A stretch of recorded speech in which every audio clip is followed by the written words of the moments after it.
Welcome and thank you for joining me for another Random Gaming News, where today we got a couple quick mentions I think you guys might like, plus we're going to talk about THQ Nordic and who they just bought up, and then we're going to take a look at that Animal Crossing New Horizon Direct news that we got yesterday, ending it with my pick of the week. Make sure you guys are checking out those links in the description to check out the other YouTuber you might like, plus the Discord server where you can just come and hang out if you'd like. Please share this video to help out the channel the most, hit the like button if you did enjoy today's video, and subscribe if you haven't already with that bell icon turned on so you can be notified of my next video. Let's go ahead and start the show. First up here for the quick mentions, let's talk about that new color variant that's coming to the Switch Lite. We are getting a pink Switch. It's the Coral Switch. You guys can see here on the screen. It's something that, kind of took me by shock a little bit because the Switch hasn't been out that long. It's only been out since September of last year, and we're already getting new colors for it. That kind of shows that Nintendo is willing to put all their eggs in one basket, or at least spread them out a lot thinner, and put some more stuff out for the Switch Lite. And it's kind of cool to see. They are putting out that Animal Crossing case that you can get for either the regular Switch or the Switch Lite, and also doing a few other things as well. And I'd be interested to see what other colors they're going to come out with, because I know Spawnwave, I watched his video kind of when this came out, and he said that he wanted the purple GameCube one. I personally would like race car red or anything along those lines. That would be kind of awesome to me. Let me know what you guys think down in the comments below and what color you would like your Switch Lite to be. Lastly, here for the quick mentions, let's talk about what's going on with The Witcher 3 here, because there is actually getting a new life brought into that game once again, because when the Switch version came out last year, that gave it a new kind of refreshing of people playing it on a new console and getting the actual collector's bundle and getting the Game of the Year edition. I was one that picked it up even though I already had it on 2 other platforms. Not only that, now it does seem that you can actually use your save file from the PC over on your Switch or vice versa. So that's something that's pretty cool if you ask me, because I feel like the Switch and the PC are the best combo for things, because you do have the Xbox and the PlayStation. They have their own exclusive, plus a lot of the other games, including The Witcher 3, but you can't cross-save with them over to different platforms like you can on the Switch. And I really feel like the Switch and the PC kind of complement each other in a way when it comes to that, because I am primarily a PC player. Even though I have an Xbox One, I prefer to do everything I can on the PC if I can, and I don't really boot up my Xbox anymore, just because it is a more powerful system, and I kind of built it myself, and I kind of just like playing on PC. But I also love playing on my Nintendo Switch, and now this gives me a reason to actually jump back into The Witcher 3, because I can bring over my old save file from the PC onto the Witcher game on the Switch and enjoy it as much as I had on the PC. Let me know what you guys are thinking about this, because again, I feel like this is bringing a third new life into the game, because we had it come out on the Switch last year. Then we had a resurgence of it after the Witcher series happened on Netflix, and now kind of maybe more of a tinier one, but still one nonetheless, with this kind of cross-save capability from the PC over to the Switch. And let me know what you guys are thinking about any of these quick mentions down in the comments below. Now let's talk about this very surprising news that Embracer Group now bought Saber Interactive. It's very crazy to see, and if you don't know who Embracer Group is, they are the big corporation that actually owns THQ Nordic and all the other subsidiary companies underneath that. They changed their name from THQ over to the Embracer Group last year. I actually covered this in a video if you guys want to go check that out in the playlist. But besides that, Saber Interactive is quite on fire as of last year. Last year alone, they put out 3 amazing games. They had World War Z come out that sold over 3 million copies, which was their own IP that they had been working on for a couple of years, and it is a pretty awesome game. You can pick it up on Xbox Game Pass Ultimate, so that means you can get it on your Xbox or your PC, and it can be streamed on any device, any Android device, and now iOS with the Xbox xCloud.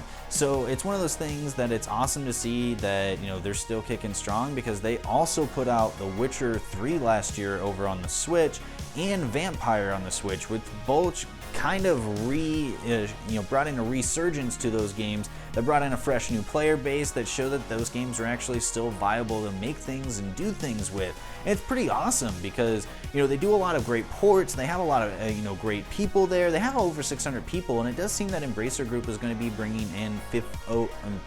that up to at least 1,500 people. And one of the main selling points for Embracer Group of why they really wanted to get Saber Interactive is because they do put out a lot lot of amazing ports for different platforms. They're very good at that. They have an engine that works very well, and that engine in and of itself made them over $100 million last year in and of itself. So if that's making them over $100 million just by that, and they're going to pump 1,500 people into this company, and they're going to bring that employee base up, and try to push out as many games as they can on that engine, I feel like this company is going to be a lot more profitable than it was in the past. And like I said, it made 3 million copies on an indie style game that was more of a AA title than a triple or single A.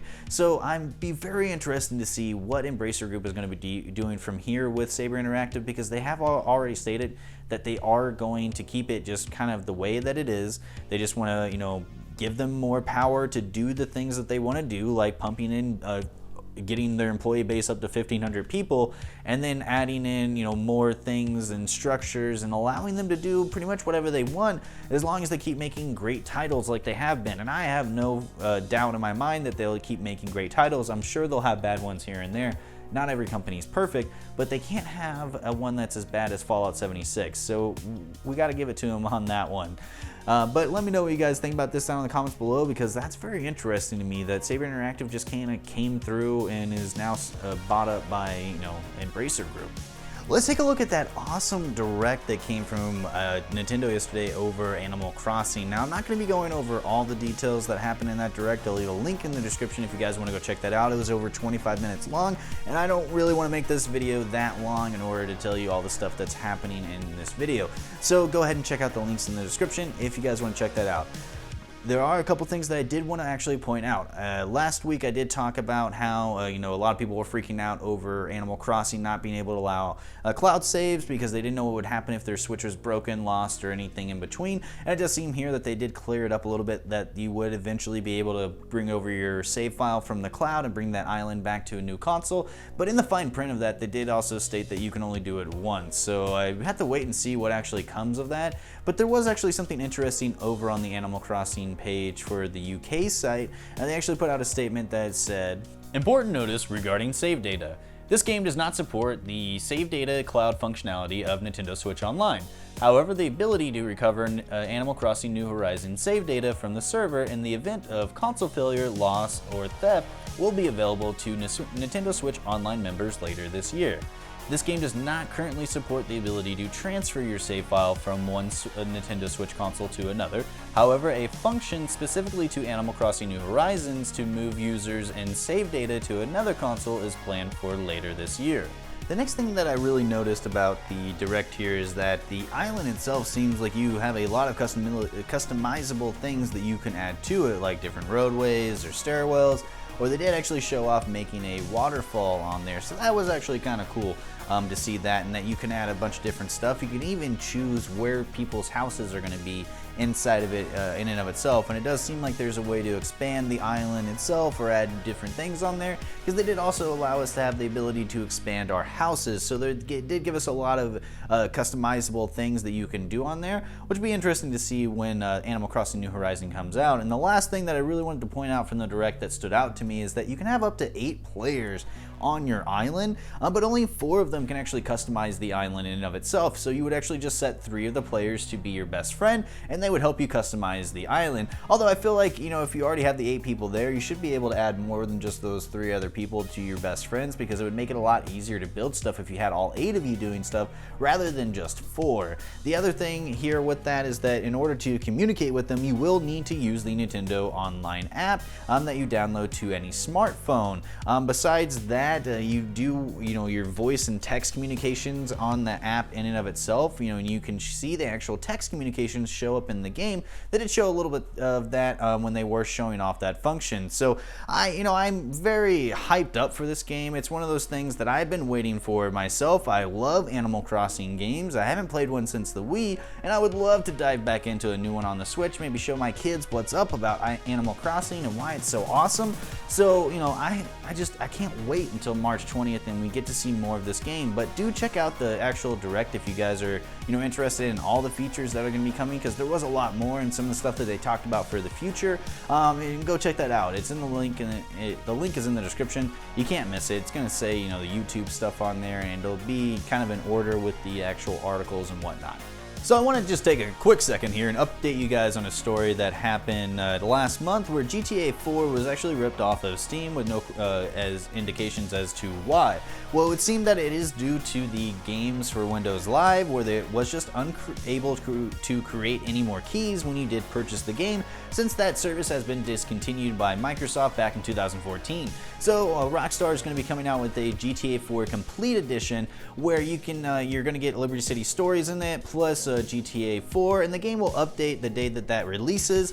I believe that's next month, so just keep a lookout for that update, and you'll be able to have Liberty City Stories and GTA 4 in one combined Complete Edition, so that way you guys have a way to play and purchase the game again. Now, they are taking away multiplayer, so that is leaving a lot of people that did actually still enjoy the multiplayer not to be able to do it, and a lot of the stations that are in the game will not work when the game actually does update it. So it is something that if you guys do like some of those stations or playing the online service, yeah, I'm sorry, but you have to go over to GTA Online and play it there if you guys are still interested in playing that at all. But I just wanted to leave you guys with a quick update before we moved on to the end of the video here. Now it's my favorite part of the video, where I get to rant a little bit about a game that I've been playing this week and liking. That game is going to be Stellar Tactics. This game is actually, been in early access for the last 5 years, so I do want to urge you with that it is kind of a risky pickup if you ask me, because they may not actually finish the game and it may always be stuck there, considering they're on update 0.4 and not even a full update in. So it is a little bit risky, I will say that, but I will say what there is quite enjoyable. Like, I've been loving it. You get to have space battles where you have these ships that you can customize, add different weapons and array to them, and then go out and mine or battle people and travel to different systems. Or you have this XCOM battle style of combat where you're on the ground of planets, and then you're also you're going back and forth trying to set your people up, get them in the right place, so that way you can have the best attack on people. You do have space battles too that are pretty awesome, like going back and forth. Like, I didn't think I would like it that much kind of watching the videos on it, but it's a lot more enjoyable than it would seem. And it's one of those games, it hit a special place in my heart because it reminds me of playing so many different RPGs on PC back in the early 2000s to late 1990s.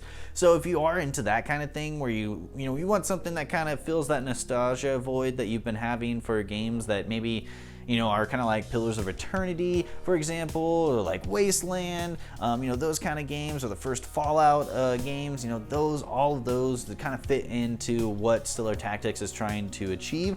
So I really feel like they have a lot there that they can work with. I really hope that this game does actually get completed and comes out, because if the devs are listening, it is, right now one of my favorite games, and have been for a little bit. I've already put 12 hours in, and I plan on putting another 12 over the weekend and everything.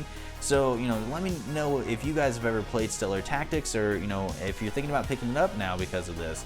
And, well, that's our video for today. I hope you guys did enjoy it.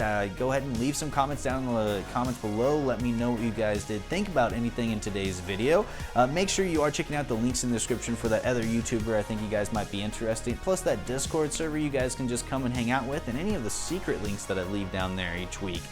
Also, please share this video to help out the channel the most. I do appreciate anybody that does. Hit the like button if you did enjoy today's video. That does mean a lot to me, seeing all those likes come up on there. Subscribe if you haven't already, with the bell icon turned on to be notified of when I make my next video. And as always, I have been Tasty. This has been Random Gaming News, and have a wonderful fucking gaming night. Hello guys. Subscribe over here and watch more videos over here.